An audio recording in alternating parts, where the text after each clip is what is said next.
نبی اکرم صلی اللہ علیہ وسلم کی حیا۔ آپ صلی اللہ علیہ وسلم کی زندگی میں حیا، عفت اور پاک دامنی کتنی تھی؟ حضرت ابو سعید خدری رضی اللہ تعالیٰ عنہ فرماتے ہیں، کان النبی صلی اللہ علیہ وسلم اشد حیاء من العذراء فی خدرہا۔ نبی کریم صلی اللہ علیہ وسلم اتنے زیادہ حیادار تھے کہ ایک باکرہ لڑکی، پردہ نشین لڑکی جتنی حیادار ہوتی ہے، آپ صلی اللہ علیہ وسلم اس سے کئی گنا زیادہ حیادار تھے۔ عورتوں میں باکرہ لڑکی زیادہ حیادار ہوتی ہے، پھر باکرہ لڑکیوں میں بھی پردہ نشین زیادہ حیادار ہوتی ہے۔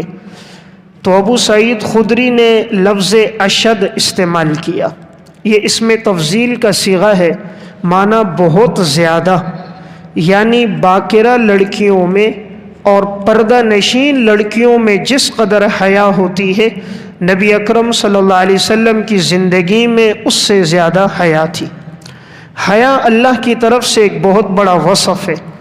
جب اللہ رب العزت کسی انسان سے خوش ہوتے ہیں تو اللہ اسے حیا اور پاک دامنی کا وصف عطا فرماتے، اور جب انسان اللہ کے دربار سے راندہ درگاہ ہو جاتا ہے تو اس کی زندگی میں بے حیائی، فحاشی اور عریانی آ جاتی ہے۔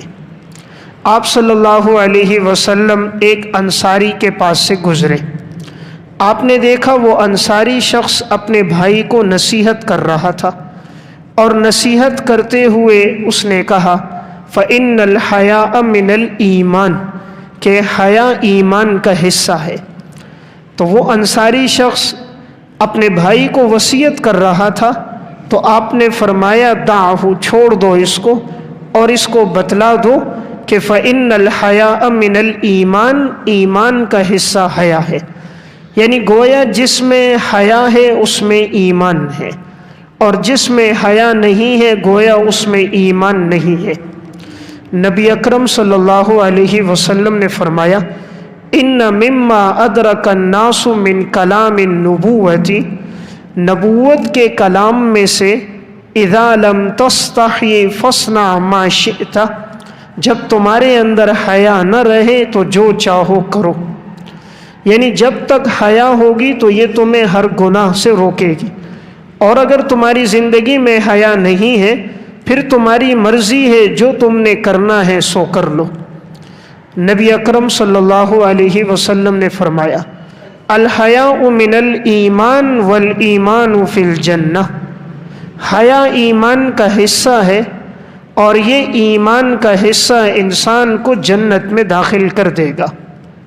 والبذاء من الجفاء والجفاء فی النار، اور بے حیائی اور فحش کلامی یہ سخت دلی کی وجہ سے ہوتی ہے، اور یہ انسان کو جہنم میں داخل کرنے والی ہے۔ معلوم ہوا کہ حیا بہت بڑا وصف ہے کہ اللہ تعالیٰ اگر کسی انسان کو حیا کا وصف عطا فرما دے۔ حیا اور ایمان دو جڑواں بھائی ہیں، جب کسی قوم سے حیا رخصت ہو جاتی ہے تو پیچھے پیچھے اس کا ایمان بھی رخصت ہو جاتا ہے۔ نبی اکرم صلی اللہ علیہ وسلم نے فرمایا ان الحیاء والایمان قرناء جمیعا، حیا اور ایمان یہ دو ساتھی ہیں جو اکٹھے ہوتے ہیں۔ رفع احدہما رفع الآخر، جس سے ایک لے لیا جائے تو اس سے دوسرا بھی لے لیا جاتا ہے۔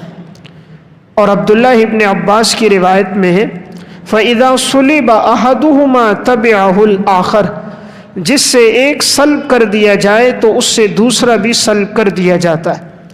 یعنی حیا اور ایمان دو جڑواں چیزیں، جس سے حیا چلی جائے تو اس سے ایمان بھی چلا جاتا ہے۔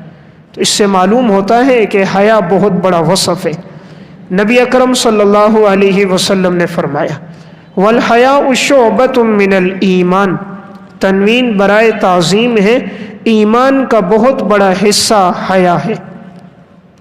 نبی اکرم صلی اللہ علیہ وسلم نے ارشاد فرمایا ان لکل دین خلقا، ہر دین کے اندر ایک اخلاق کا حصہ ہوتا ہے۔ وخلق الاسلام الحیا، اور اسلام میں جو اخلاق کا حصہ ہے وہ حیا اور پاک دامنی ہے۔ حضور کے ان ارشادات سے معلوم ہوا کہ حیا اور پاک دامنی ایک بہت بڑی اللہ کی نعمت ہے۔ تو نبی اکرم صلی اللہ علیہ وسلم کی زندگی میں حیا کا وصف بہت زیادہ تھا۔ صحیح بخاری کی روایت ہے، یہ آپ صلی اللہ علیہ وسلم کی نبوت سے بہت پہلے کا واقعہ تھا، جس وقت آپ صلی اللہ علیہ وسلم کے شباب کا دور تھا، تو بیت اللہ کی کچھ دیواریں سیلاب میں ٹوٹ گئی تھیں۔ تو یہ زمانے جاہلیت چل رہا تھا، تو جاہلیت کے دور میں چونکہ لوگ برہنہ ہو کر بھی گھومتے تھے، برہنہ ہو کر لوگ طواف بھی کیا کرتے تھے، تو جب یہ تعمیرات ہو رہی تھی تو آپ صلی اللہ علیہ وسلم بھی ان تعمیرات میں شریک تھے۔ تو آپ کے چچا حضرت عباس نے کہا، بھتیجے اپنی ازار اتار دو اور اپنے کندھے پہ رکھ دو، اس لیے کہ آپ پتھر اٹھاتے ہو، بھاری پتھر ہیں، تو کہیں آپ کے کندھے پر نشان نہ لگ جائے، کہیں خراش نہ آ جائے، تو آپ اپنی ازار اتار کر اپنے کندھے پہ رکھ دو۔ آپ صلی اللہ علیہ وسلم نہیں اتار رہے تھے، لیکن چچا نے اصرار کیا۔ جیسے ہی آپ نے ازار صرف اتاری ہے، ایک دم آپ بے ہوش ہو کر گر پڑے اور آپ کی نگاہیں آسمان کی طرف لگ گئیں، اور آپ کی زبان پر ایک ہی جملہ تھا، ازاری ازاری ازاری، میری ازار مجھے دو، میری ازار مجھے دو۔ پھر آپ کو جیسے ہی ازار پہنا دی گئی، آپ کو ہوش آیا۔ یعنی جاہلیت کے دور میں بھی آپ کی زندگی میں حیا، عفت اور پاک دامنی اس قدر تھی۔ تو معلوم ہوتا ہے آپ کی زندگی کا وصف حیا کا وصف ہے۔ جتنا آج لوگ بے حیائی کی طرف جا رہے ہیں اور سمجھتے ہیں ترقی ہو رہی ہے، لباس جتنا مختصر ہوتا جا رہا ہے، سمجھتے ہیں جی ہم نے ترقی کر دی۔ تو بھائی تم سے زیادہ ترقی یافتہ تو مشرکین مکہ تھے، وہ تو بالکل لباس پہنتے ہی نہیں تھے، وہ نہ قمیص پہنتے تھے نہ شلوار پہنتے تھے، برہنہ ہو کر بیت اللہ میں آ کر طواف کیا کرتے تھے۔ اگر یہ ترقی ہے تو پھر کافر تم سے زیادہ ترقی یافتہ ہے۔ ترقی یہ نہیں ہے، ترقی عفت اور پاک دامنی ہے، ترقی شرم اور حیا ہے۔ جس قوم سے حیا چلی جاتی ہے اس قوم کا ایمان چلا جاتا ہے۔ یہ غیروں کی کوشش ہے کہ فحاشی اور یعنی اور بے حیائی کو عام کر دیا جائے۔ اللہ رب العزت کو حیا کا وصف بڑا پسند ہے۔ اللہ رب العزت نے حضرت موسیٰ علیہ السلام کے دور میں، جب حضرت موسیٰ علیہ السلام مصر سے چلے ہیں، مدین جا رہے تھے، مدین جب یہ پہنچے تو ایک درخت کے نیچے حضرت موسیٰ علیہ السلام آرام کر رہے تھے۔ ان کی سامنے نگاہ پڑی تو دیکھا کہ لوگ ایک کنویں سے پانی نکال کر اپنے جانوروں کو پانی پلا رہے ہیں، اور دو لڑکیاں بالکل کنارے پر کھڑی ہیں، انتظار کر رہی ہیں۔ حضرت موسیٰ علیہ السلام ان کے قریب گئے اور پوچھا، تم یہاں کیوں انتظار کر رہی ہو؟ انہوں نے کہا، یہ ہماری بکریاں ہیں، ہم انہیں پانی پلائیں گے۔ کہا ابھی کیوں نہیں پلاتے؟ کہا جب تک یہ سب لوگ چلے نہ جائیں اس وقت تک ہم پانی نہیں پلاتے، جب یہ سب چلے جائیں پھر ہم پانی پلاتے ہیں۔ اور انہوں نے وجہ بھی بیان کر دی کہ ہم لوگ کیوں اس لیے آئے۔ کہا ان ابی یدعوک لیجزیک اجر ما سقیت لنا۔ انہوں نے وجہ یہ بیان کی کہ ہمارے جو والد ہیں وہ ابونا شیخ کبیر، وہ بوڑھے ہیں، کمزور ہیں، تو وہ خود آ نہیں سکتے، اس لیے ہم لوگ آ کر اپنی بکریوں کو دودھ پلاتے۔ تو گویا کہ معلوم ہوتا ہے جب گھر کے اندر کوئی مرد موجود ہو تو کام مرد کرے، تو مرد کوئی نہیں ہے، ہمارے والد شعیب علیہ السلام بوڑھے ہیں، اس لیے ہم خود بکریوں کو پانی پلانے کے لیے آ جاتے ہیں۔ موسیٰ علیہ السلام نے جب یہ دیکھا، فَسَقَىٰ لَهُمَا ثُمَّ تَوَلَّىٰ إِلَى الظِّلِّ فَقَالَ رَبِّ إِنِّي لِمَا أَنزَلْتَ إِلَيَّ مِنْ خَيْرٍ فَقِيرٌ۔ موسیٰ علیہ السلام نے ان کی بکریوں کو پانی پلایا، پانی پلانے کے بعد خود سائے میں آ گئے، انہیں روانہ کر دیا، اور اللہ سے دعا کر دی کہ اے اللہ میں محتاج اور فقیر ہوں، تو میری مدد کر۔ فجاءت احداہما تمشی علی استحیاء۔ جو بات میں بتانا چاہ رہا ہوں وہ یہ جملہ ہے کہ اللہ رب العزت فرماتے ہیں ان دونوں میں سے ایک چلتی ہوئی آئی حیا اور پاک دامنی پر، ان دو بہنوں میں سے ایک آئی تمشی علی استحیاء۔ اعلیٰ کا جو لفظ ہے یہ بتا رہا ہے کہ حیا ان کی زندگی کا وصف تھا، وہ حیا کے وصف پر چل کر آئی۔ جب یہ دونوں بہنیں گھر گئی ان کے والد شعیب علیہ السلام نے پوچھا آج تم جلدی آ گئی، ورنہ تم پانی پلا کر لوٹتی تھی بہت تاخیر سے۔ انہوں نے کہا ایک نیک صالح انسان تھا، اس نے ہماری بکریوں کو پہلے پانی پلا دیا، اس لیے ہم لوگ جلدی واپس آ گئے۔ اب ان دونوں بہنوں میں سے ایک نے اپنے والد شعیب علیہ السلام کو مشورہ دیا کہ وہ شخص بڑا امانت دار بھی ہے، طاقتور بھی ہے، اور ابا جان اگر آپ اس کو اپنے گھر میں خادم رکھ لو تو بہت اچھا ہوگا۔ دیکھیں موسیٰ علیہ السلام نے ادھر دعا کی، اللہ نے ادھر دعا قبول فرما دی۔ اب ان میں سے ایک لڑکی جب موسیٰ علیہ السلام کے پاس گئی ہے، قالت ان ابی یدعوک لیجزیک اجر ما سقیت لنا، میرے والد آپ کو بلا رہے ہیں تاکہ آپ کو بدلہ دے اس کا جو آپ نے ہماری بکریوں کو پانی پلایا۔ معلوم ہوا ہر نیک عمل کا بدلہ انسان کو دنیا میں ملتا ہے۔ حل جزاء الاحسان الا الاحسان، نیکی کا بدلہ اللہ دنیا میں عطا فرماتا ہے، زندگی خوشگوار دے دیتا ہے۔ من عمل صالحا من ذکر او انثى وهو مؤمن فلنحيينه حیاتا طیبہ، پاکیزہ زندگی دے دیتا ہے۔ اللہ تعالیٰ نے بدلہ کیا دیا کہ ان دونوں میں سے ایک نے کہا میرا والد تمہیں بلا رہا ہے۔ دیکھیں یہ نہیں کہا میں تمہیں بلا رہی ہوں، کیونکہ اجنبی لڑکی ہے تو میں نہیں کہا میں بلا رہی ہوں، کہا میرا والد تمہیں بلا رہا ہے، اور وجہ بھی بیان کی اس لیے بلا رہا ہے کہ آپ نے ہماری بکریوں کو پانی پلایا۔ اب حضرت موسیٰ علیہ السلام نے اس سے کہا ٹھیک ہے میں چلتا ہوں، لیکن تم میرے آگے نہیں چلو گی، تم میرے پیچھے چلو گی، اور جہاں سے مڑنا ہوگا تو بعض تفسیروں میں ہے کہ کنکر پھینک دینا، میں اس طرف مڑ جاؤں گا، اور بعض میں ہے پیچھے سے بتلا دینا مختصر تو میں اس طرف مڑ جاؤں گا۔ تو اس لڑکی کو آگے نہیں چلایا، موسیٰ علیہ السلام خود آگے چلتے رہے اور شعیب علیہ السلام کی بیٹی پیچھے پیچھے تھی۔ حالانکہ پردے کے احکامات آئے نہیں تھے، پردے کے احکامات تو اسلام میں بھی بہت آخر میں آئے ہیں، ابتدا میں شریعت میں پردہ نہیں تھا، لیکن پردہ اور حیا ایسی چیزیں جو ہر انسان کی فطرت میں شامل ہے، الا یہ کہ فطرت مسخ ہو جائے پھر تو انسان بے حیا ہے، ورنہ اللہ نے حیا فطرت میں رکھی۔ اب حضرت موسیٰ علیہ السلام ان کے ساتھ چلتے گئے، ان کے گھر پہنچے۔ حضرت شعیب علیہ السلام کے پاس جب آئے، فلما جاءہ وقص علیہ القصص، اپنا پورا واقعہ سنایا۔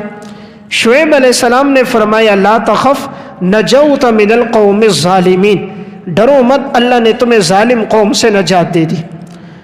اب ان دونوں بیٹیوں میں سے ایک نے اپنے والد سے کہا کہ ابا جان یا ابت استاجرہ، آپ اس کو اجرت پہ رکھ لو، ان خیر من استاجرت القوی الامین، بہترین مزدور وہ ہوتا ہے جس میں دو وصف ہوں، نمبر ایک طاقتور ہو، نمبر دو امانت دار ہو۔ تو یہ طاقتور بھی ہے، امانت دار بھی ہے۔ اب شعیب علیہ السلام کی بیٹی کو کیسے پتہ چلا کہ یہ طاقتور ہے؟ تو وہ اس طرح پتہ چلا کہ تفسیر قرطبی میں ہے کہ جو لوگ اپنی بکریوں کو، اونٹنیوں کو دودھ پلاتے تھے تو یہ لوگ پلانے کے بعد ایک بڑا پتھر اوپر رکھ کر کنویں پہ چلے جاتے تھے۔ شعیب علیہ السلام کی بیٹیاں جب آتی تھیں تو جو ارد گرد تھوڑا سا پانی ہوتا یہی اپنے جانوروں کو پلا دیتی۔ موسیٰ علیہ السلام نے جب یہ دیکھا تھا تو اس نے اکیلے پورے پتھر کو اٹھا کر رکھا تھا، تو اس سے لڑکیاں سمجھ گئی تھی کہ بڑا طاقتور ہے، جس پتھر کو 10 آدمی اٹھاتے ہیں اور اس شخص نے اسے اکیلے اٹھا دیا۔ یا بعض روایات میں کہ جس ڈھول کو 10 لوگ کھینچ کر نکالتے تھے، موسیٰ علیہ السلام نے ڈھول پھینکا اور ایک ہاتھ سے کھینچ کر نکال دیا۔ اللہ تعالیٰ اپنے نبی کو بہت طاقت عطا فرماتا ہے۔ غزوہ خندق کا موقع تھا، صحابہ اکرام نے بڑی کوشش کی، چٹان ان سے نہ ٹوٹی۔ آپ صلی اللہ علیہ وسلم کو پتہ چلا حضور تشریف لائے، آپ نے صرف ایک کدال ماری، چٹان کے ریزے ریزے ہو گئے۔ حضرت عثمان بن مظعون رضی اللہ تعالیٰ عنہ کا جب انتقال ہوا، جنت البقیع قبرستان میں انہیں دفنانے لگے تو آپ صلی اللہ علیہ وسلم نے فرمایا ایک پتھر لاؤ، ان کے سر کی جانب رکھ دو۔ صحابہ اکرام نے کوشش کی، پتھر بہت بھاری تھا، کسی سے نہ اٹھا۔ فرمایا یا رسول اللہ پتھر بہت بھاری ہے۔ آپ صلی اللہ علیہ وسلم نے اپنی آستینیں اوپر گئے اور پتھر اٹھایا اور لا کے رکھ دیا۔ تو اللہ تعالیٰ اپنے نبی کو طاقت بڑی دیتا ہے۔ تو جب شعیب علیہ السلام کی بیٹی نے طاقت کا جو وصف کہا وہ اس لیے کہ موسیٰ علیہ السلام نے اکیلے پتھر کو ہٹایا، ڈھول کو نکالا، تو معلوم ہوا یہ قوی ہے۔ دوسری صفت تھی امین، امانت دار ہے، وہ ان کو اس طرح پتہ چلا کہ انہوں نے ان سے کہا تم پیچھے چلو میں آگے چلتا ہوں.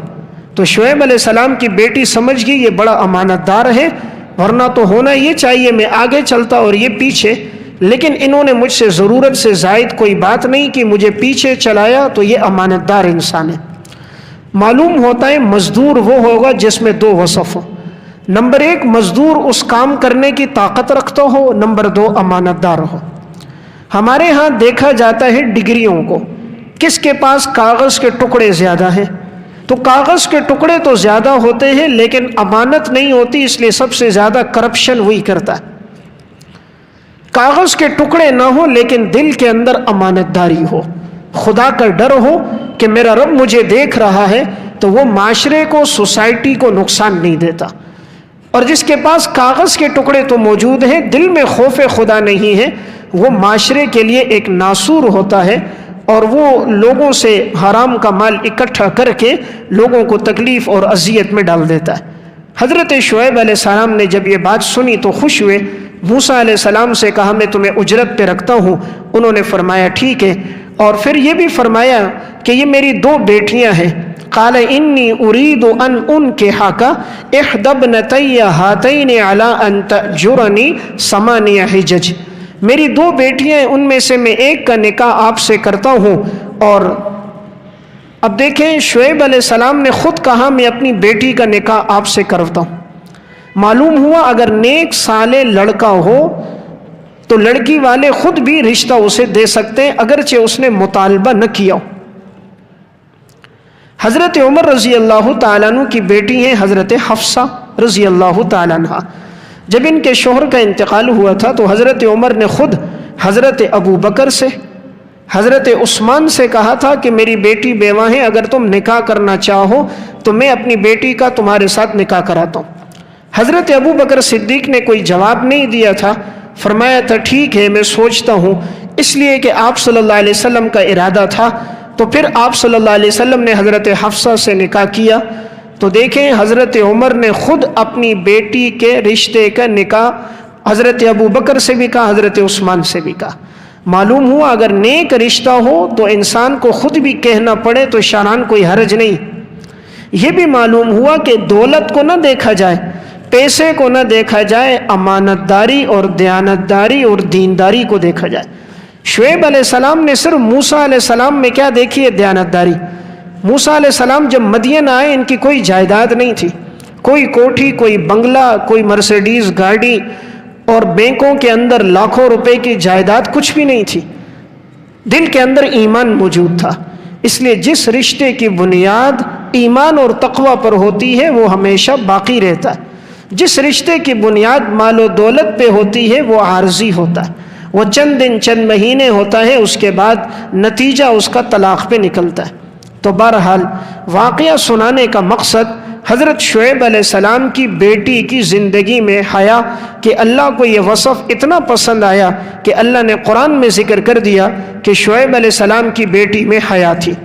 تو میں بات عرض کر رہا تھا کہ نبی اکرم صلی اللہ علیہ وسلم کی زندگی کا 95 نمبر وصف تھا آپ کی زندگی میں حیا تھی. ہم میں سے ہر ایک کوشش کرے اپنے آپ کو بے حیائی سے بچائے، اپنی نگاہوں کی حفاظت کرے.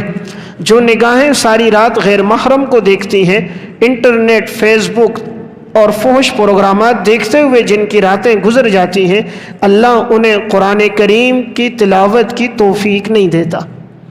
آج کا نادان کہتا ہے میں پڑھتا نہیں ہوں، تیری کیا مجال کہ تو پڑھے نہیں. اللہ توفیق نہیں دیتا کہ جو آنکھ ساری رات غیر محرم کو دیکھے، فحش پروگرامات دیکھتی رہے، جس کے موبائل کی میموری انہی چیزوں سے بھری ہوئی ہو، اللہ ان نگاہوں کو یہ توفیق نہیں دیتا کہ وہ رب العالمین کے مقدس کلام کو پڑھے. جو کان ساری رات گانا سنتے ہوئے گزار دیں، فلمی ڈائلاگ اور فلمیں دیکھتے ہوئے جن کی راتیں گزر جائیں، انہیں بیانات سنتے ہوئے، تلاوت سنتے ہوئے انہیں پھر وحشت ہوتی ہے. یہ اللہ کی توفیق ان سے سلب ہو جاتی. اس لیے حیا میں انسان زندگی گزارے. جب زندگی میں حیا ہوگی تو عبادت میں لذت ملے گی، اور جب نگاہیں غلط دیکھیں گی تو عبادت میں لذت نہیں ہوگی. آج ہماری نمازوں میں خشوع و خضوع نہیں ہے. اس کی بنیادی وجہ کہ انسان آج بد نظری کر رہا ہے.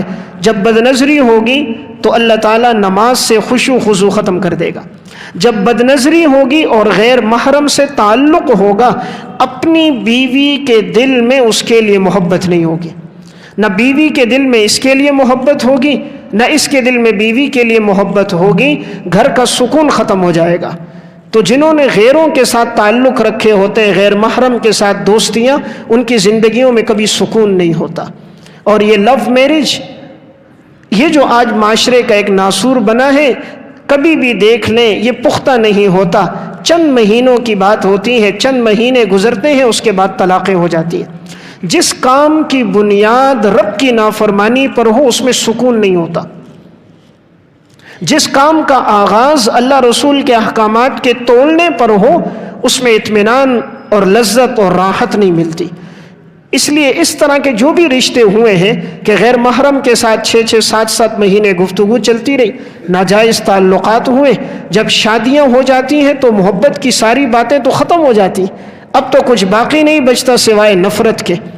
تو اس لیے پھر نفرتیں بڑھتی ہیں، چند مہینوں بعد طلاق ہو جاتی ہے. تو جہاں نکاح سے پہلے ایک دوسرے کے بغیر رہتے نہیں تھے، نکاح کے بعد ایک دوسرے کو دیکھتے نہیں ہیں.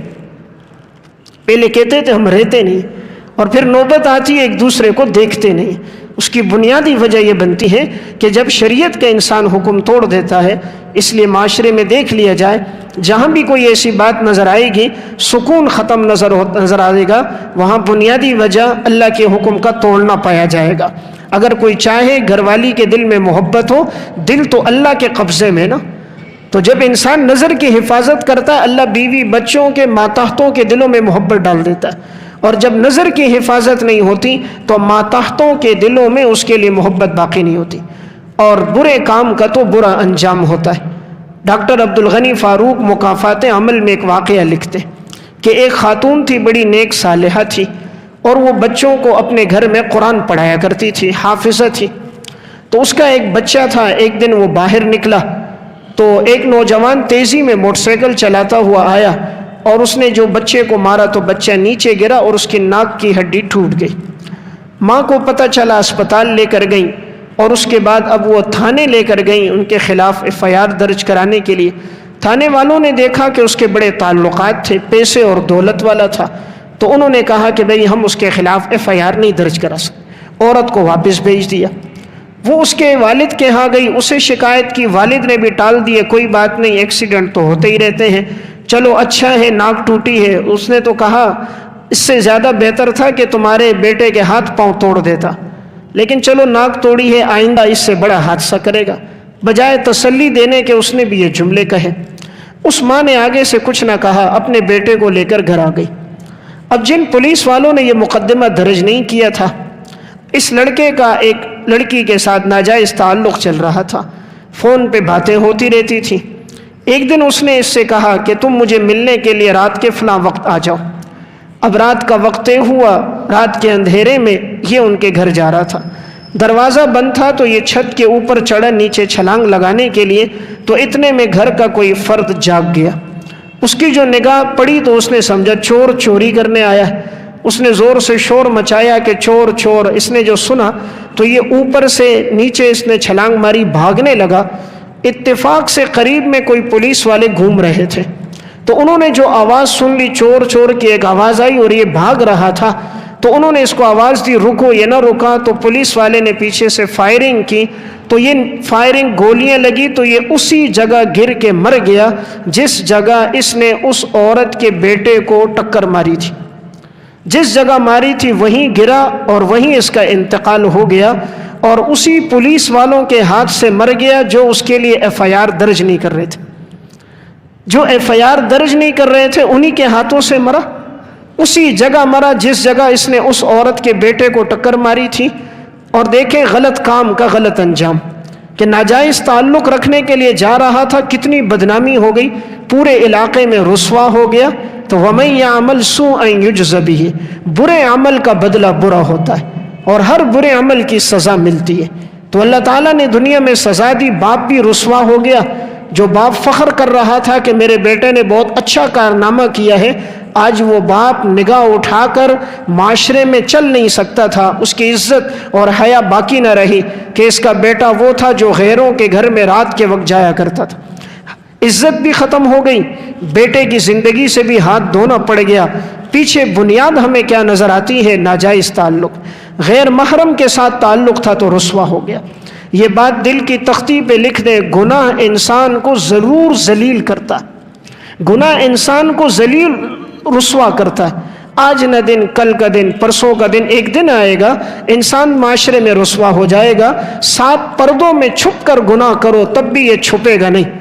کس سے چھپ کے کر رہا ہے؟ رب العالمین سے، رب السماوات والارض سے چھپ رہا ہے، کرامن کاتبین سے چھپ رہا ہے۔ یہ ہاتھ کل قیامت کے دن گواہی دیں گے، یہ زبان گواہی دے گی، یہ آنکھیں اور یہ دل اور یہ پاؤں بولیں گے الیوم نختم علی افواہہم وتکلمنا ایدیہم وتشہد ارجلہم بما کانوا یکسبون۔ آج کے دن ہم مہر لگائیں گے، انسان کی زبان اور ہاتھ گفتگو کرے گی جو اس نے غیر محرم کے ساتھ کوئی تعلق رکھا ہوگا۔ اس لیے بہرحال حیا بہت بڑا وصف ہے، انسان کوشش کرے اپنے آپ کو بے حیائی سے بچائے، اپنی نگاہوں کی حفاظت کرے تو دل میں ایمان رہے گا۔ خدا نخواستہ حفاظت نہ ہوئی تو انسان بے حیائی میں پڑ جائے گا۔ آپ صلی اللہ علیہ وسلم کی زندگی کا 96 نمبر وصف تھا شجاعت اور بہادری۔ آپ کی زندگی کا ایک وصف ہے شجاعت اور بہادری۔ ہر پیغمبر اپنے دور کا بڑا ہی بہادر انسان ہوتا ہے، تو نبی اکرم صلی اللہ علیہ وسلم کی ذات اقدس میں بھی اللہ تعالیٰ نے شجاعت اور بہادری کا وصف رکھا تھا۔ حضرت انس بن مالک رضی اللہ تعالیٰ عنہ فرماتے ہیں کان النبی صلی اللہ علیہ وسلم احسن الناس واشجع الناس واجود الناس۔ آپ صلی اللہ علیہ وسلم لوگوں میں سب سے حسین تھے، لوگوں میں سب سے طاقتور اور بہادر تھے، اور لوگوں میں سب سے زیادہ سخی تھے۔ تو گویا آپ کی زندگی کا ایک وصف بہادری ہے۔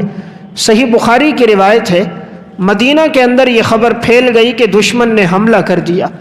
آپ صلی اللہ علیہ وسلم نے ایک صحابی سے گھوڑا لیا، اور وہ گھوڑا بڑا سست رفتار تھا، لیکن آپ اس پر بیٹھے اور آپ نے پورے مدینے کا چکر لگا کر آئے اور آپ نے فرمایا وجدناہ بحرا، ہم نے تو اس کو ایک سمندر پایا ہے۔ یعنی آپ کا معجزہ ظاہر ہوا اور وہ گھوڑا تیز رفتار ہو گیا۔ تو آپ نے چکر لگا کر فرمایا میں گھوم کے آیا ہوں، دشمن نے کوئی حملہ نہیں کیا، پریشان ہونے کی ضرورت نہیں۔ یعنی اتنے آپ بہادر تھے کہ آپ اکیلے نکلے، کسی کو اپنے ساتھ نہیں لیا، کوئی محافظ آپ کے ساتھ نہیں ہے، تنے تنہا نکلے اور فرمایا کہ کسی دشمن نے حملہ نہیں کیا۔ صحابہ اکرام فرماتے ہیں جب عین جنگ کا موقع ہوتا تھا اور گھمسان کی لڑائی شروع ہو جاتی تھی، دشمن سامنے ہوتا تھا، تیر اور تلواریں چل رہی ہوتی تھیں، اس وقت ہم صحابہ بھی حضور کے پیچھے پناہ لیتے تھے۔ حضور سب سے آگے آگے ہوتے تھے اور ہم حضور کے پیچھے تھے۔ غزوہ حنین کا موقع تھا، حنین کے معرکے میں دشمن سب پہاڑوں کے اوپر بیٹھے تھے، صحابہ اکرام کو پتہ نہیں تھا۔ تو جیسے صحابہ داخل ہوئے علاقے میں انہوں نے چاروں طرف سے پہاڑوں پہ گھیراؤ کر دیا اور اوپر سے تیر مارنے شروع کر دیے۔ صحابہ اکرام نیچے تھے، وہ اوپر تھے، تو ایک دم جو اتنا تیزی سے حملہ ہوا، بعض صحابہ اکرام کے قدم اکھڑ گئے، لیکن آپ صلی اللہ علیہ وسلم خچر پہ سوار تھے اور آپ کی زبان پر یہ اشعار تھے انا النبی لا کذب انا ابن عبد المطلب، میں اللہ کا سچا پیغمبر ہوں، جھوٹا نہیں ہوں، اور میں عبد المطلب کی اولاد میں سے ہوں۔ آپ اپنی جگہ سے نہیں ہٹے، میدان جنگ میں اکیلے کھڑے رہے، تیر بھی چل رہے ہیں، تلواریں بھی چل رہی ہیں، آپ کھڑے ہیں، صحابہ کے قدم اکھڑ گئے لیکن آپ اپنی جگہ سے نہیں ہٹے۔ تو اللہ تعالیٰ نے حضور کو بہادری کا بڑا وصف عطا فرمایا تھا۔ تو پیغمبر جو بھی ہوتا ہے شجاع اور بہادر ہوتا ہے، تو آپ کی زندگی کا ایک وصف بہادری ہے۔ یہ بھی ہمیں زندگی میں لانی چاہیے کہ جب بھی دین اسلام کی آبیاری کے لیے، اسلام کی سربلندی کے لیے انسان کو جان دینے کا موقع ملے، شجاعت اور بہادری کے ساتھ لڑتا رہے۔ شہید ہو گیا تو بھی بہت بڑا مقام، اور اگر واپس لوٹ آیا غازی تب بھی اللہ کے ہاں ایک بڑا مقام۔